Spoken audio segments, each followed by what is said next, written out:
Ladies and gentlemen, it's my great privilege, and I've come to love this guy. He's a great father, a great writer,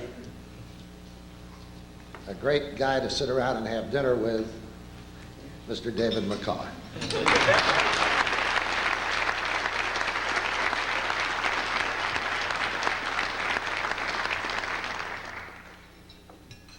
Mr. Stark, Mr. Basile, distinguished guests, old friends, ladies and gentlemen, there are some days in life when all colors are a little more vivid, when no one's face looks like the face of a stranger, and when you walk just a foot or so above the pavement.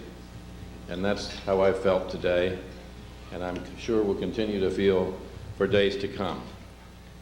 I've not only spent the last 11 years with Mr. Truman, and those years have flown in what has been both the most difficult and the most exhilarating and interesting work of my writing life, but I have also become, I feel, a member of this community. This is my second home, literally and figuratively, and I couldn't be happier to be welcomed so warmly by all of you, and to see you give such a warm welcome to my family. At the end of a movie, credits run, and as you know, there's always a long, long line of them. It should be the same for a book, too. It isn't just the author who produces a book. And in my case in particular, my family are my collaborators. So I would like, just once more, if you'll indulge me, to have them stand up and take a bow, because they belong up here too.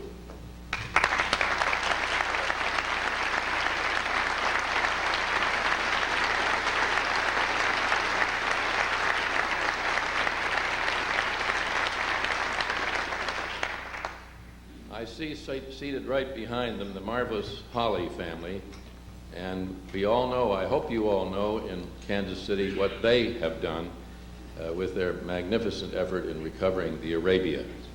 Well, believe me, my family has participated in the creation of this biography quite as much as have the Hollies in their work. Harry Truman, in one of the most characteristic and revealing statements of his life, once said after he came back to independence, referring to his years in the White House, "I tried never to forget who I was, where I came from, and where I would go back to." And I think we can see and feel in this room one of the reasons he wanted to come home, to defy all the conventional wisdom about not being able to go home again, to live in fact rather than just theory, the old theme so prevalent among our founding fathers of the Cincinnatus ideal, of the citizen who is called to do his duty for his country, who rises to extraordinary power, then relinquishes the power and returns home to the farm in the case of Cincinnatus. Harry Truman was a much more interesting, complicated, intelligent, sensitive, better read, harder working, and altogether more perceptive man than has been generally understood. He wasn't just plain give him hell Harry. He wasn't just the man in plain speaking or the man in the play give him hell Harry. He wasn't just a kind of salty, down-home Missouri version of Will Rogers, believe me. He could not have been a figure of world consequence in what has come to be seen, and realistically so, as perhaps the most tumultuous time of the 20th century, had he been just a kind of picturesque cosmic hick. Harry Truman is the seemingly common man, who, faced with an extraordinary problem, overwhelming, unprecedented problems, rises to the occasion and does the extraordinary. It's an old American theme. It's the plot of every Jimmy Stewart movie you ever saw. And we love it. And we love it because it's our story. We are a seemingly ordinary people who aspire to do the extraordinary, to fulfill the ideals of our system. Life in America has never, ever been perfect. There has been intolerance, injustice, cruelty, exploitation of the natural world, exploitation of our fellow Americans. But life in America has always offered the opportunity, indeed the obligation, to strive for perfection. We can change what is wrong. We can fix what is troublesome. And that's the beauty of it. And that's what Harry Truman understood. His sensational upset victory in 1948, the most arduous, extended whistle-stop campaign in the history of presidential electioneering, is an act of faith. What is the faith about? It's about who's boss. And the answer is we are. Not the politicians, not the political editorial writers, not the experts, not the columnists, not the smarties. We are. Truman knew that. And more important than knowing it, he felt it to his bones. He was a believer. Among the misconceptions about Mr. Truman is that he is only perceived now as someone of consequence. That it is only now, after 40-some years, 50-some years, with the dust settled, that we can see how great he was. Not true. There were many then who saw it and wrote about it. Many who commented on it who were themselves some of the greatest figures of the century, Churchill and General Marshall, for example. Imagine what it was like to be Harry Truman, Vice President Harry Truman, on April 12, 1945, and suddenly you know you're President of the United States, with your nation at war on two sides of the world, with 12 million people in uniform, Americans in uniform, soon, if all goes well, to be returning home looking for jobs. Returning home hoping to go back to life as it was normally, when in fact, if they came home and went back to life as it was normally before the war, they would be coming back to a depression. The Secretary of Commerce, Henry Wallace, warned the President that there would probably be 8 to 9 million people unemployed by the spring of 1946. How is all that going to be resolved? You have no transition period. None. 5 minutes, maybe. You don't even know your Secretary of State, Stettinius. You have no coterie of foreign policy advisors, no coterie of economic advisors, no advisors. You have to make a decision on the atomic bomb. You have to make a decision on the United Nations. You have to decide whether to go to Potsdam to meet with Churchill and Stalin. You have to decide about peace terms with the Germans and peace terms with the Japanese.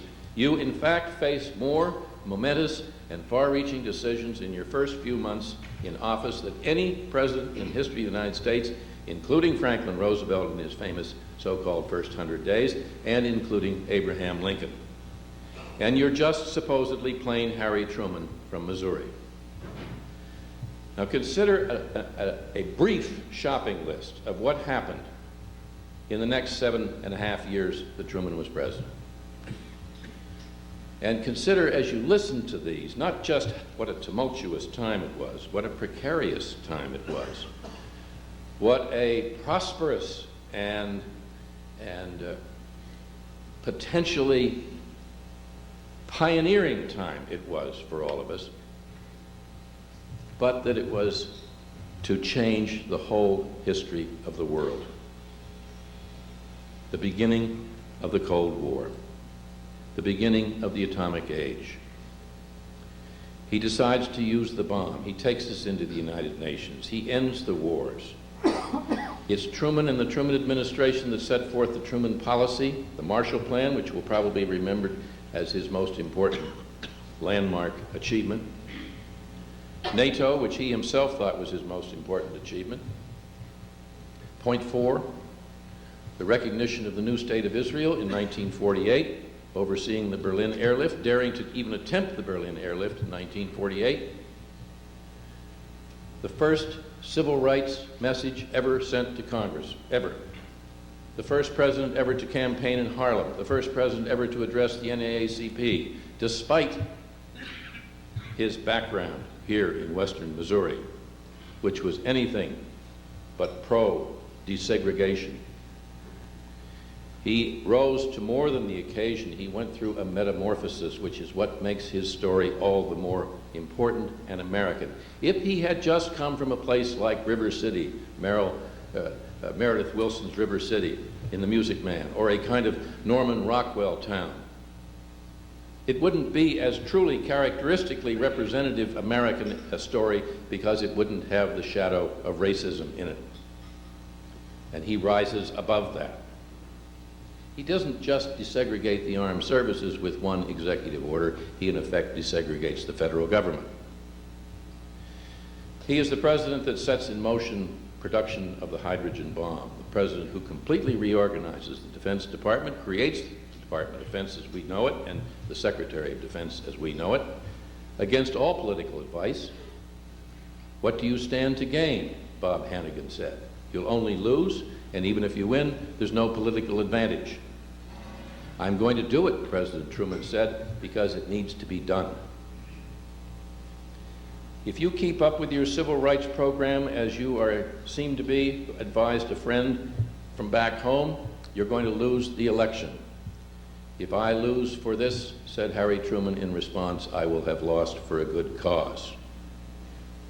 Principle, courage.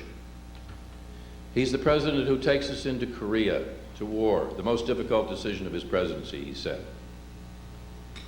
And interestingly, it was the most popular decision of his presidency, which is long forgotten now. He was acclaimed on both sides of the aisle on Capitol Hill and throughout the country as having finally done what a good, strong, courageous president would do. But he knew he was taking the country into a war that might lead to a third world war, an atomic war. And in that war, he decides that he would rather settle for peace, for a stalemate, than to risk a worldwide Holocaust, a worldwide tragedy. He decides not to use atomic weapons in Korea when he's under enormous pressure to do so. Another decision for which he's given too little credit. Now, he wasn't perfect. And when he fired General MacArthur, a great many people thought he was quite imperfect. His loyalty oath program was a disaster, costly, a very serious mistake, and he knew it, if not then, certainly later. His appointment of Lewis Johnson as Secretary of Defense was a very bad decision. His seizure of the steel industry in the last part of his time in office was both high-handed and unconstitutional as judged. And he should have fired J. Edgar Hoover, which he wanted to do, but there wasn't sufficient cause to do so, and unless there was, he didn't feel he could bring it off. But for all that he accomplished, for all the courage of his decisions, as General Marshall said, I sincerely believe that Harry Truman's greatest gift to his country, Harry Truman's greatest legacy to his country and to the world was Harry Truman himself, the man, the kind of person he was. There was no artifice about him. He didn't lie. He didn't fudge. He didn't whine. He didn't blame other people for his mistakes. He had courage, and more important, he had the courage of his convictions. When he was praised for having great courage for firing General MacArthur, he said, that didn't take courage. I was just doing what I was obliged to do as President of the United States, according to my oath of office to protect and defend the Constitution, which includes maintenance of civilian supremacy over the military. He was a man who almost never berated, belittled, or spoke above a normal tone of voice to anyone. Give him hell, Harry never gave anybody hell on the job, backstage at the White House. There is not one single example of anyone who worked for him or with him at the highest levels down to those who were on the domestic staff of the White House proper, who ever had. The closer they were, the better they knew him, the more they admired him. He had a wonderful sense of humor. He loved people. And he understood, perhaps as well as any leader of our time, that you can't lead a country by just telling people only what they want to hear. There's a great moment in the cabinet room when the staff of the cabinet and the president and the secretary of state are sitting around the cabinet table, and the president is about to address the country at one of the darkest moments in the whole Korean War. And they're going over his speech just before he's to go on the air, on the radio broadcast. And they come to the first sentence. They're reading the speech aloud to each other. And the sentence says, "Tonight, I want to talk to you about something very important." And Dean Acheson said, "Mr. President, wouldn't it be better to say, I want to talk with you?" And he said, "Why is that, Dean?" He said, "Well, somehow with would be more informal. If you say, I want to talk to you, it sounds as if you're laying down the law a little bit." And he said, "Dean, there are times when you have to lay down the law. There are times when the country, the people have to be reminded that there is a difference between liberty and license. We'll just say two." Dean Acheson, who was so extraordinarily different from Harry Truman, and who knew as well as anyone the value of Harry Truman's loyalty to people he believed in, has an exchange of letters that fill the last years of Mr. Truman's life, the two of them writing back and forth from their distant parts of the country, that is among the most affecting of all the great manuscript collections at the Truman Library.